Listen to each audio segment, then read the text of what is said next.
Donc, bonjour à tous. Aujourd'hui, on va faire la section sur le test du Ki2. Donc, vous allez voir, le cours aujourd'hui, il y a un peu plus de mathématiques que les autres. Donc, c'est-à-dire, il y a un peu plus de calcul, un peu plus de réflexion. Vous allez voir, c'est quand même pas si pire que ça. Donc, le test du Ki2, ça sert à quoi? Ça sert à dire si deux variables sont indépendantes une par rapport à l'autre ou dépendantes une par rapport à l'autre. Donc, est-ce qu'il y a un lien entre deux variables ou est-ce qu'il n'y en a pas? On va quand même aller prendre la peine de définir les mots indépendant et dépendant. Donc, on va dire que deux variables sont dépendantes lorsque la répartition des données, l'une des variables avec les autres, diffère significativement en suivant les modalités de l'autre variable. C'est-à-dire, si j'ai une des deux variables qui change, l'autre va changer aussi. Puis mes deux variables vont être indépendantes de l'autre côté. Si j'ai une variable qui change puis ça n'influence pas l'autre, on dit que mes deux variables sont dans ce cas-là indépendantes. Euh, donc, on peut s'intéresser, par exemple, à plusieurs variables. L'exemple classique, on parle beaucoup de ce temps-ci, c'est les relations, la relation entre le salaire horaire d'une personne et son sexe. Donc, si c'est un homme ou une femme. Donc, on peut se poser la question, est-ce que les hommes gagnent plus cher que les femmes? Donc, on met deux variables en relation, l'argent et le genre. Et on se pose la question, est-ce qu'il y a un lien de dépendance entre les deux ou un lien d'indépendance entre les deux? Donc, est-ce qu'il y en a un qui, est-ce que le fait d'être un homme, on va gagner plus cher ou d'être une femme, on va gagner moins cher, c'est la même chose, ou pas? Pour savoir ça, il faut quoi? Il faut aller chercher un échantillon statistique, donc aller voir des hommes et des femmes pour demander leur salaire, et après, on fait un test du Ki2, et le test du Ki2 va pouvoir répondre à la question, est-ce que les hommes gagnent plus cher que les femmes? Euh, ce que je viens de décrire présentement, c'est ce qu'on appelle un test d'hypothèse. C'est-à-dire, j'ai une hypothèse, on part avec une hypothèse du genre, je présume que les hommes gagnent plus cher que les femmes. Et le test d'hypothèse va faire quoi? Il va aller tester cette hypothèse-là. Donc, c'est ça qu'est le test du Ki2. C'est un test qui va aller permettre de tester une hypothèse. Euh, une hypothèse en statistique, c'est quoi? Donc, une hypothèse statistique est une énoncé ou une affirmation qui concerne une ou plusieurs populations. Donc, une hypothèse statistique, c'est un énoncé qui concerne une ou plusieurs populations. Voilà. Il y a deux types d'hypothèses en statistique. Il y a l'hypothèse nulle et l'hypothèse alternative. L'hypothèse nulle, qu'on note H0, ça, c'est l'hypothèse qui stipule que les variables sont indépendantes. Puis l'hypothèse alternative, qu'on appelle l'hypothèse H1, c'est une hypothèse selon laquelle les deux variables sont dépendantes. Donc, quand on fait un test d'hypothèse, nous autres, on va toujours avoir deux hypothèses possibles, soit qu'il y a une dépendance, soit qu'il y a une indépendance des variables. C'est ou un ou l'autre. Donc, H0, c'est l'hypothèse que c'est indépendant, puis H1, c'est ce qu'on appelle l'hypothèse de dépendance. Voilà. Ce qu'on va faire pour maintenant, pour vous montrer c'est quoi le test du Ki2, on va faire un exemple. Donc, l'exemple que je vais vous parler ici, c'est la répartition de 600 jeunes Canadiens selon leur âge et le mode de transport le plus fréquent qu'ils vont utiliser. Donc, on va se poser la question ici, est-ce que l'âge vient influer sur le type de moyen de transport qu'on utilise? À vue de nez, moi, je serais porté à croire que oui. Pourquoi? Ben, plus on est jeune, moins on a d'argent, souvent on n'a pas de permis de conduire, fait qu'on voyage soit en vélo, soit en autobus. Mais plus on a d'argent, plus on a tendance à avoir une auto pour se promener. Ça me semble logique. Comment qu'on fait pour vérifier ça? Ben, on fait un test du Ki2.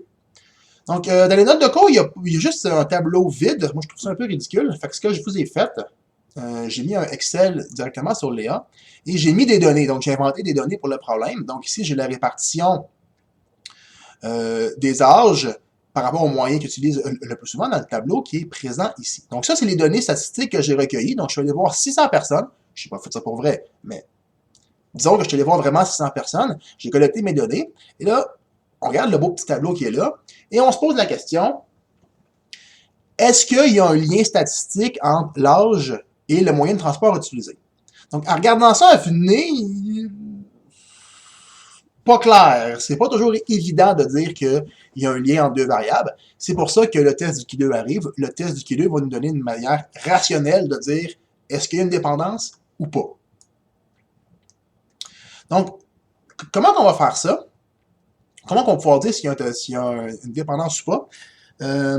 C'est pour ça qu'il y a un tableau vide ici. Ce qu'on va faire, on va se dire, il dit, OK, on ne sait pas s'il y a une dépendance à ça. Mais ce qu'on va faire, on se dit, on va comparer le tableau qu'on a ici à un tableau où est-ce que l'indépendance, elle est parfaite. C'est-à-dire, je vais prendre tout le monde dans mon tableau. Là, ici, j'ai fait le même tableau avec les mêmes totaux, mais avec rien à l'intérieur. Et je vais répartir les gens uniformément dans ce tableau-ci. De telle sorte que le tableau qui va être ici, il va être parfaitement indépendant. Donc, la répartition va être totalement indépendante, c'est-à-dire que lui va être réparti uniformément ici, lui uniformément ici, lui uniformément dans celui-là, qui va être l'indépendance parfaite. Et ce que je vais faire après, je vais comparer mon tableau ici que j'ai observé, que je vais aller mesurer, et je vais le comparer au tableau ici que je vais avoir créé. Donc, le tableau ici, c'est ce qu'on va appeler le tableau des fréquences observées. Donc, c'est le tableau qu'on est allé faire vraiment des mesures qu'on a créé nous autres mêmes. Et le tableau qu'on va créer ici, c'est le tableau des fréquences théoriques. D'où la nomenclature que je vais utiliser. Donc, les effectifs observés O, ça c'est ce que je vous ai montré dans le tableau. Puis les effectifs théoriques T, ça c'est les effectifs qu'on va calculer qui est la dépendance parfaite. Pour faire la dépendance parfaite, ce qu'on se dit, c'est que ici, j'ai 341 personnes là-dedans, j'en ai 278 là-dedans. Donc, pour avoir une uniformité, il faut que le rapport, je vais prendre mon crayon pour l'écrire, ça va être plus facile. Le rapport entre 341 et 600 doit être conservé dans ce sens-là. C'est-à-dire, si je fais 341 sur 600, je dois avoir la même proportion que la valeur qui est ici sur 278. Si j'ai ça, ça veut dire que ma proportion est gardée, donc que mon 341 va se répartir de façon uniforme dans mon tableau. Donc, on fait 278 divisé par 341 fois 600. Donc, 341 fois 278 divisé par 600, qui me donne, j'en ai aucune espèce d'idée, on le fera avec Excel tantôt, et je viens mettre la valeur, qui, en fait, il est écrit ici, je pense, là, ça me donne 158. Et là, je viens de créer ma première valeur dans mes fréquences théoriques. Voilà. Ensuite, pour chercher ma donnée qui est ici, je fais le même principe, sauf que maintenant, je veux que le rapport entre 53 et 600 soit le même entre la valeur que je cherche puis 278. Donc, que le rapport là et là soit le même que le rapport, non, là et là soit le même que le rapport entre là et là. Donc, encore une fois, ça va être, on fait la règle de 3, là. 53 fois 278 sur 600 me donne, puis encore une fois, les notes de cours l'ont calculé pour moi, 24,56. 56. Donc, ici, je me ramasse avec 24,56. 24,56. Et je recommence la même logique ici, ici. Maintenant, pour aller chercher ma donnée qui est là, je fais la même chose. Le rapport entre 341 puis 600, c'est le même que ce que je vais aller chercher ici, puis 195. Et je fais ça pour toutes les données de mon tableau. Ça peut être extrêmement long de faire ça à la main, mais nous, on est chanceux. On a Excel. Fait que ce que je vais faire, je vais aller calculer mon tableau des fréquences théoriques avec Excel d'un coup. C'est-à-dire, qu'est-ce que j'ai fait, moi? Ce qu'on remarque, là, 341 fois 278, c'est celui-là fois celui-là divisé par 600. Lui, c'est 53 fois 278 divisé par mon total. Lui qui est ici, ça va être 341 fois 195 divisé par 100. Grosso modo, ce qu'on remarque, là, c'est, si on veut lui, c'est lui fois lui divisé par lui. Si on veut avoir autobus, c'est lui fois lui divisé par lui. Donc, c'est les deux totals, les deux sous-totals divisés par le grand total. C'est ça la formule, je ne l'écris pas dans les notes, là. Donc, c'est somme de la colonne fois somme de la ligne divisé par le grand total. C'est ça la valeur qui nous permet d'aller chercher notre valeur théorique ici. Fait que si je viens appliquer ça à Excel, égal, donc je fais celui-là fois celui-là divisé par celui-là, Enter, Ça me donne mon 158 qu'on avait calculé tantôt. Et ici, je vais utiliser les copies incrémentées. Et je vais me servir de ce que je vous ai montré au dernier cours avec les signes de pièces. Je vais aller bloquer les lignes, bloquer les colonnes, de telle sorte que quand je vais incrémenter, ça va faire mon tableau tout d'un coup. Fait que qu'est-ce que je remarque? Que j'incrémente de par la droite ou de par la gauche, je veux pas que mon 600 bouge, c'est toujours mon 600 qui est en bas. Fait que mon 600, je vais aller mettre des signes de pièces en avant du N et en avant du 15 pour jamais qu'il bouge. Ensuite, mon J15, quand je suis en bleu. Quand je descends, je veux pas que mon bleu descende, parce que sinon il va aller à rien. Mais quand je me tasse, je veux qu'il me tasse. Fait que je veux quoi? Je veux que le chiffre soit bloqué. Donc je vais aller mettre un signe de piastre en avant du 15. Et inversement, pour ce qui est en rose, quand je vais descendre, je veux qu'il bouge, donc je veux que le chiffre varie, mais quand je me tasse, je veux pas que le rouge se tasse vers les lettres, donc je veux bloquer mes lettres. Enter. Et maintenant, on incrémente. Comme ça, on incrémente comme ça. Et bingo, on se ramasse avec ce qu'on appelle mon tableau des fréquences théoriques. C'est-à-dire, ça, c'est l'indépendance parfaite. Donc, si mes deux variables étaient totalement indépendantes, ça serait ça, ce tableau-là. Alright? Je ne vais pas aller l'écrire ici. Je vais utiliser la donnée qui est là pour pouvoir faire mes calculs. Alright?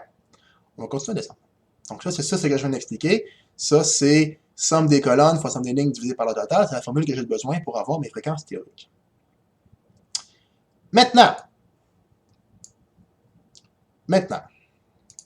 je vais les mettre ici.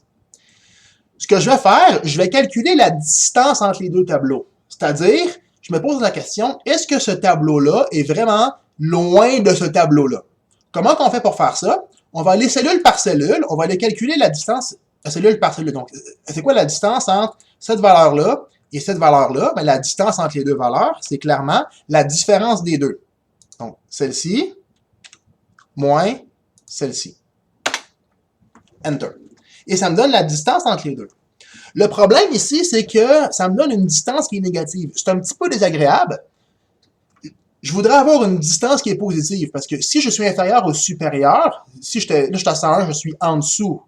Fait que c'est correct, mais si j'étais au-dessus, ça aussi, ça serait un signe que ça serait dépendant. Donc, je veux pas que ce soit négatif. Je veux vraiment que ce soit positif parce que c'est une distance. Un petit truc en mathématiques pour que nos distances soient positives, on se l'a desservi avec les écarts types. On le met au carré, tout simplement. En le mettant au carré comme ça, je m'assure que la différence des deux soit positive. Maintenant, évidemment, plus mes chiffres sont gros, plus j'ai de chances que la valeur ici soit grosse. Fait que ce que je vais faire, ma valeur, je vais la pondérer par rapport au total. C'est-à-dire quoi? Je vais la diviser par ma fréquence théorique aussi. Fait que je vais la diviser par ma fréquence théorique. Parce que plus ma valeur est grosse, plus mes totaux sont gros, plus j'ai des chances que dans mes cellules, ça soit gros. Fait que pour essayer de le ramener dans un même ordre de grandeur, on divise tout le temps par notre valeur théorique. Et c'est ce qu'on appelle ici, dans le fond, la distance pondérée entre cette valeur-là et cette valeur-là. Et après, je refais exactement le même principe pour celui-là. Je calcule la distance entre les deux, donc celui-là moins celui-là au carré divisé par lui. Et je fais ça pour toutes mes données. Donc, c'est-à-dire, on l'incrémente tout partout comme ça. Alright? Donc, ce que j'ai fait ici, là, c'est, je vais faire ça moins ça au carré divisé par ça. Lui ici, j'ai fait ça moins ça au carré divisé par ça. Et dans le fond, c'est comme la distance, si vous voulez, là, en toutes mes cellules. C'est la distance qu'il y a entre mes cellules de mes deux tableaux, qui sont ici. Et maintenant, pour savoir la distance des deux tableaux, je vais faire la somme de toutes ces valeurs-là. Et plus cette valeur-là va être grande, plus on va dire que mes deux tableaux vont être loin, et plus cette valeur-là est petite, plus les deux valeurs vont être proches. Je vais répéter la même chose, mais je vais changer un mot. Au lieu d'utiliser proche puis loin, je vais dire dépendant, indépendant. Donc, plus cette valeur-là est grande, donc plus les deux tableaux sont loin, donc plus celui-là est loin du tableau indépendant. Donc, plus cette valeur-là est grande, plus il y a une dépendance entre mes deux variables, et plus cette valeur-là est petite, plus il y a une indépendance entre mes deux variables. Alright? Avant de continuer, je vais aller vous montrer la formule. Donc ici, ce que je vous ai décrit, là, observer moins théorique au carré par théorique. Ça, c'est ce que j'ai fait dans toutes mes cellules. C'est ça qu'on appelle la formule du Ki2. Et quand je somme toutes ces valeurs-là, je ne sais pas si vous vous rappelez, là, mais ça, c'est la lettre grecque sigma qui veut dire somme. Et quand je somme toutes ces valeurs-là, c'est ça qu'on appelle le Ki2 calculé. Et c'est la valeur ici qui va nous dire si j'ai une dépendance ou une indépendance. Plus le Ki2 calculé est grand, plus on est dépendant. Plus le Ki2 calculé est petit, plus on est indépendant. Alright? Donc, je rappelle, la valeur observée moins la valeur théorique au carré divisé par la valeur théorique. Pour chacune des cellules, et après dans chacune des cellules, vous les sommez. Maintenant, la question qu'on va se poser, OK, mais à partir de quand on considère que ça, c'est une grande valeur ou une petite valeur? Mais pour pouvoir dire si c'est une grande ou une petite valeur, on va utiliser, on va descendre un petit peu plus bas, ici, là, qui est la distribution du Ki2. Donc ça ici, c'est quoi? Une de ces valeurs-là, ça va être la valeur qu'on va utiliser pour dire est-ce que notre valeur elle est petite ou elle est grande. Donc, est-ce que notre 118.5 qu'on a calculé tantôt, elle est grande ou elle est petite? Il faut la comparer à une de ces valeurs-là. Quelle valeur on va utiliser? Notre table du Ki2 dépend de deux choses. Ça va dépendre de ce qu'on appelle le degré de liberté et le seuil de signification. Vous en faites pas, je vais définir les deux, là. On va commencer par le seuil de signification ici. On va monter ici. Donc, le seuil de signification. Grosso modo, c'est quoi le seuil de signification? Quand on fait de la statistique, on prend comme principe de base qu'on peut se tromper. La statistique n'a pas toujours raison. Exemple dans la vie, 2016, la dernière élection de Trump, tous les sondages prédisaient que Trump allait perdre et que Hillary Clinton allait gagner. Ben, c'est pas ça qui s'est passé. Des fois, la statistique, ça se trompe. Et quand on fait la statistique, il faut choisir le pourcentage de chances qu'on va se tromper, et c'est ça qu'on appelle le seuil. Donc, c'est quoi le seuil? Le seuil de signification d'un test nommé, ça c'est une lettre grecque ici, là, qui s'appelle alpha, appelé alpha, correspond à la probabilité de rejeter l'hypothèse nulle alors que celle-ci est vraie. Donc, ça revient à dire que c'est la probabilité de se tromper, si on veut. Et ça, c'est une valeur qu'il faut choisir. On peut accepter de se tromper 10% du temps, 5% du temps, 1% du temps. C'est vraiment une valeur qui est choisie. Normalement, en statistique, c'est toujours le 5% qui est choisi. Pourquoi? J'ai pas de bonne raison à vous donner. Qu'est-ce que je veux dire qu'on peut se tromper, là? Qu'est-ce que ça veut dire qu'on peut se tromper? J'aurais pu être bien malchanceux, là, puis pogner un échantillon aberrant, puis qui me donne la mauvaise conclusion. Ça se peut, ça, qu'on a un échantillon qui donne la mauvaise conclusion. Puis c'est ça qui fait que le alpha va dire si on a raison ou on a tort. Et là, il faut choisir, quand on fait la statistique, c'est quoi cette probabilité-là de se tromper. Et comme je vous dis, dans 99% des cas, on choisit 5%. Quand on est un étudiant au cégep dans un cours, le seuil, on se le fait donner dans la question. Faites avec un seuil de 5%, faites avec un seuil de 10%. On vous le dit, c'est pas vous autres qui avez à choisir. Donc, c'est ça le seuil. Deuxième chose qu'il faut connaître pour aller chercher la valeur dont on a besoin, c'est le degré de liberté. C'est quoi ça, le degré de liberté? Bien, ce qu'on se dit, grosso modo, si maintenant je reviens à l'exemple qui est ici, plus que j'ai de petites cellules dans mon tableau, évidemment, plus ma valeur va être grande. Donc, le degré de liberté, c'est quoi, grosso modo? C'est la quantité de cellules que j'ai dans mon tableau. Donc, ici, dans mon tableau, j'ai 1, 2, 3, 1, 2, 3, 4. Donc, j'aurais 12 cellules où est-ce que je rentre des données. J'aurais comme 12 cellules où on rentre des données. Les totaux ne comptent pas. Et c'est un petit peu ça l'idée du degré de liberté. Sauf que c'est pas toutes les cellules qui sont utiles ou qui viennent apporter une signification au test d'IQ2. Qu'est-ce que je veux dire par là? Bien, si j'enlève cette colonne-là puis cette colonne-là, je peux quand même remplir mon tableau. Qu'est-ce que je veux dire par là? J'ai le total, j'ai ces deux données-là. Bien, si je fais lui moins ces deux-là, automatiquement, ça va me donner lui. Donc, la donnée qui est là, la cellule qui est ici, m'apporte pas vraiment d'informations supplémentaires. Même chose pour celle-ci, même chose pour celle-ci, même chose pour celle-ci, même chose pour celle-ci. Puis quand j'ai ces trois-là, je peux dire même chose pour celle-là. Donc, c'est comme si ce qui est ici, ça sert à rien. Fait que les degrés de liberté, c'est quoi? C'est les cellules qui me restent. Donc, mon degré de liberté ici, ça serait 6, parce que j'ai 6 cellules qui sont significatives dans mon tableau. Alright? Fait que comment on calcule le degré de liberté? C'est les colonnes, le nombre de colonnes moins 1, multiplié par mon nombre de lignes moins 1, puis ça va me donner le nombre de cellules que j'ai de besoin. Ou vous voyez comme j'ai fait, là, vous enlevez une colonne, vous enlevez une ligne, vous comptez le nombre de cellules, puis c'est ça votre degré de liberté. Là, je vais essayer de faire des undo, là, je sais pas si ça va marcher. Ouais, ça marche. Donc voilà. Donc ici, j'en reviens dans mes notes de cours ici. Donc c'est ça que je vous explique. Le degré de liberté, là, qui est l'espèce de petit V ici, là, qui est un nu, en fait, là, en lettres grecques. Ça a l'air d'un chu, en tout cas. C'est nu, en grec. Le degré de liberté, c'est quoi? C'est le nombre de colonnes moins 1 fois le nombre de lignes moins 1 multipliés ensemble. Puis dans le fond, géométriquement, c'est par rapport au nombre de cellules qu'on a besoin pour remplir notre tableau. Donc voilà.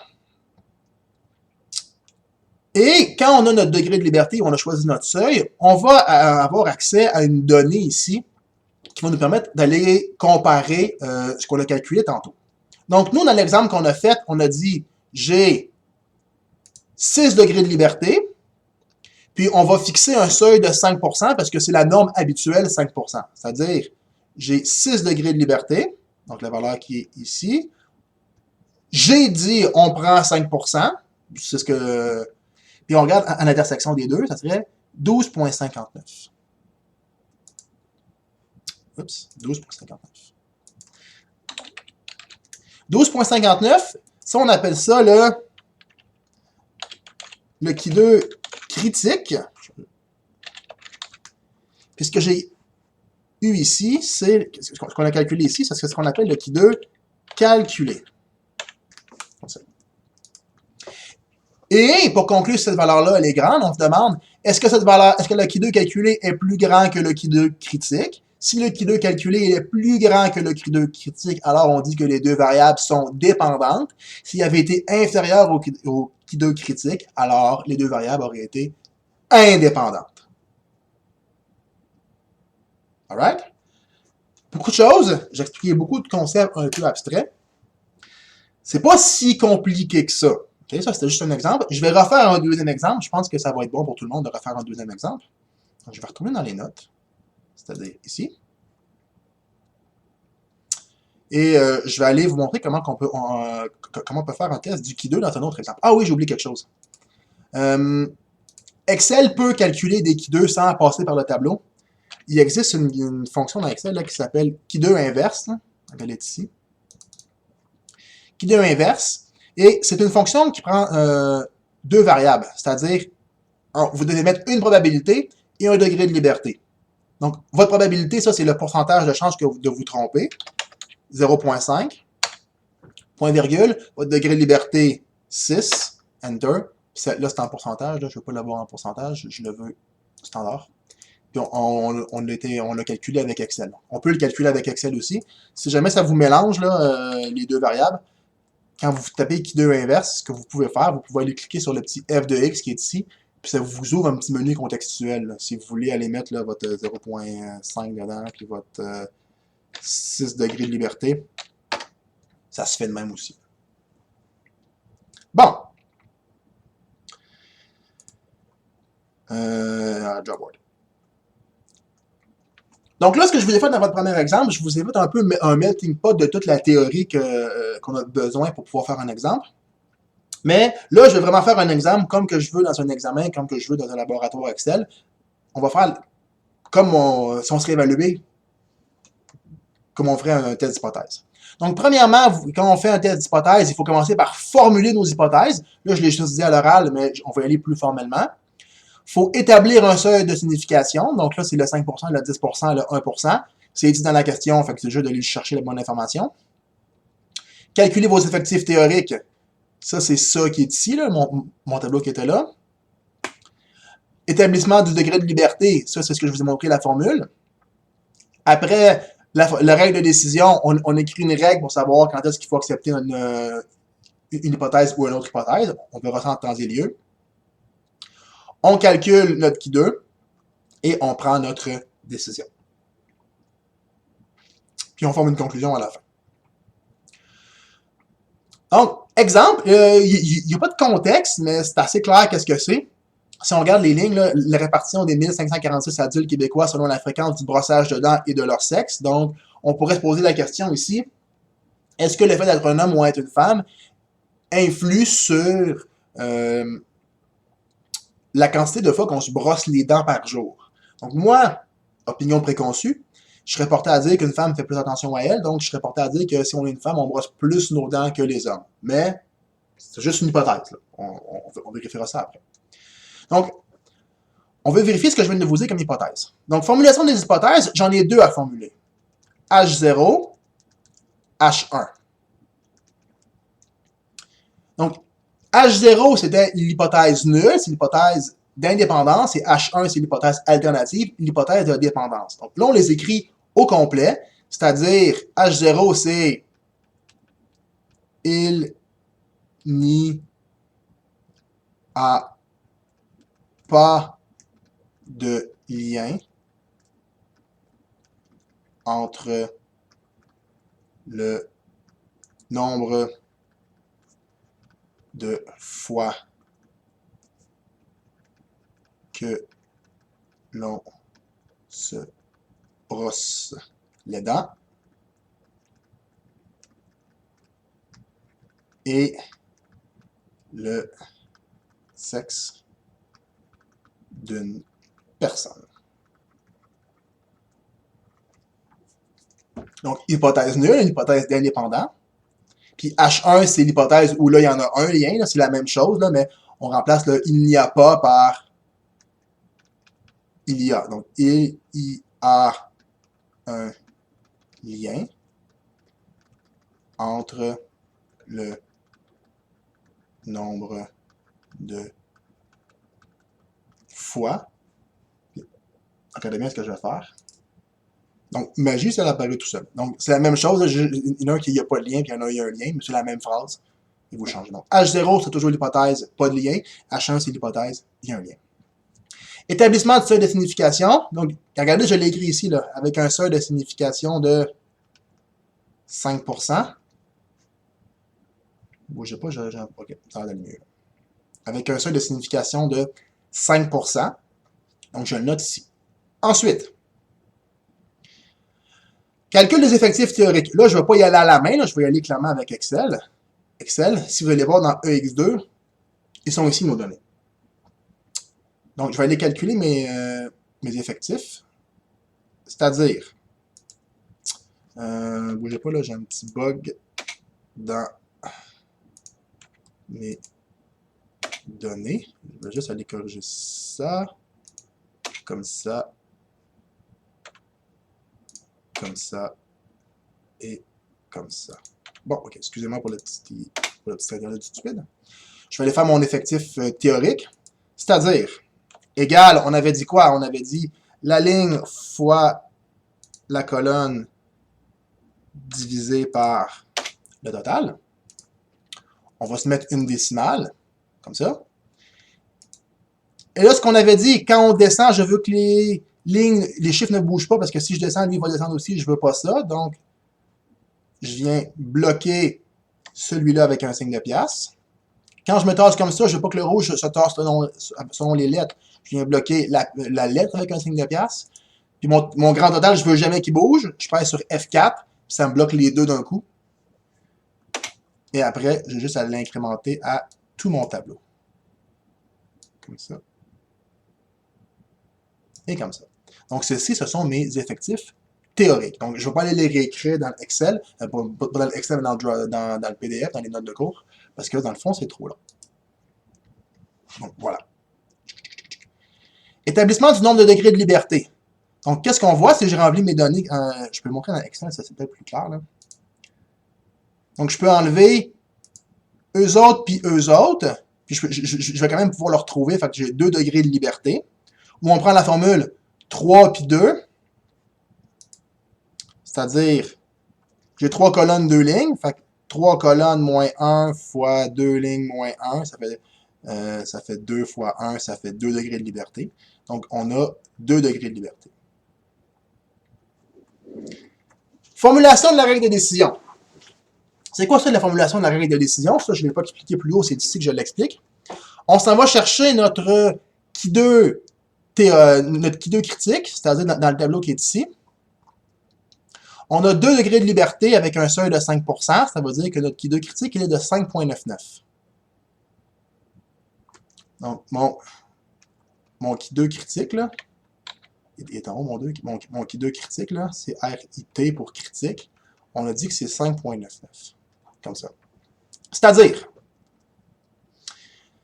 si mon Q2, donc, ce qu'on va calculer dans 2, c'est si mon Q2 calculé, il est plus grand que 5,99, c'est-à-dire que je vais avoir un lien de dépendance. Donc, je vais rejeter H0. Puis si mon Q2, il est inférieur à 5,99, dans ce cas-là, on ne rejette pas H0. Donc là, il faut faire attention. Je ne suis pas en train de dire qu'on l'accepte. En statistique, on peut juste rejeter, on ne peut pas accepter. Donc moi, je suis en train de... Donc, si mon X2 est plus petit que 5,99, je dis on ne peut pas conclure. D'où l'espèce d'idée, là, on ne rejette pas H0, je ne suis pas en train de dire qu'on l'accepte. Rappelez-vous, H0, c'est mon hypothèse d'indépendance. H0, c'était, je l'ai écrit ici, c'est qu'il n'y avait pas de lien. Donc, s'il est plus grand, je rejette ça, donc c'est pas H0, c'est H1. Puis s'il est plus petit, je dis que je ne suis pas capable de décider. Calcul du Q2, donc ici, j'avais laissé beaucoup de place essentiellement parce qu'avant, ça se faisait à la calculatrice, c'était un petit peu plus long. Mais nous, on va le faire avec mon ami Excel, c'est-à-dire égal. Rappelez-vous la formule, c'était observer moins théorique au carré. Au carré, on fait chapeau carré, comme le circonflexe qu'on fait sur le E. Et après, on le divise par le théorique. On le calcule, on va le mettre à une décimale, parce que c'est plus beau à une décimale. Puis là, il faut le faire pour le tableau. Ça fait que j'ai 6 données. Je vais juste, pour faire une petite donnée, là, je vais mettre 6 données comme ça, là, pour vous montrer. Puis je vais aller le calculer pour tout le monde. C'est-à-dire, je vais commencer, je vais commencer par, je ne l'ai pas incrémenté, je l'ai tassé. Comme ça. Puis, comme ça. Et mon Q2, c'est la somme de tout ça. Donc, la somme de tout ça. On arrive à 115,6. Donc, mon Q2 calculé. Je tiens mon crayon à l'envers, c'est pour ça que ça n'écrit pas. On arrive à 115,6. Ça, c'est mon Q2. Mon 2 est en haut. Moi, j'aime bien mettre le petit calculé en bas, là. Donc, c'est mon Q2 calculé à 115,6. Donc, prise de décision. On rejette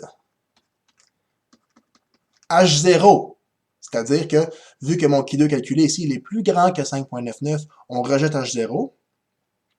Et là, c'est la formulation de la conclusion par rapport au contexte. Donc, c'est-à-dire, on dit, il y a un lien de dépendance entre le nombre de fois qu'on se brosse les dents et le sexe d'une personne. Parce que j'ai rejeté H0, c'est-à-dire, en rejetant H0, là, j'ai rejeté cette hypothèse-là. Donc, ça, c'est pas bon. Donc, qu'est-ce qui me reste? Si je le rejette, il me reste H1, c'est-à-dire qu'il y a un lien de dépendance entre les deux. Donc, avec le test du Q2, j'ai été capable d'établir qu'il y avait un lien entre les deux. Alright, on va terminer le cours là-dessus. Vous avez un laboratoire Excel à faire. Vous allez voir, c'est exactement ce que je viens de vous faire. Vous avez une petite feuille Excel qui va vous dire les étapes que je viens de vous montrer. Donc, allez faire votre test Excel. Votre laboratoire Excel. Vous avez une semaine pour le faire. Allez faire vos exercices, c'est important aussi avant de faire le laboratoire Excel, ça va aller mieux. Perdez pas de temps parce qu'il y a un autre laboratoire Excel qui s'en vient tout de suite après sur la régression linéaire. Donc, il y a 2 laboratoires Excel dans cette section-là. Donc, perdez pas de temps, commencez votre laboratoire Excel le plus tôt possible pour éviter d'avoir à faire vos 2 laboratoires Excel en même temps. Sinon, si vous avez des questions, n'hésitez pas à m'écrire. On peut se rencontrer sur Teams. Vous pouvez venir me voir au CAM ou venir voir d'autres profs au CAM. N'hésitez pas. Sinon, je vous dis bonne étude et on se voit dans une prochaine vidéo.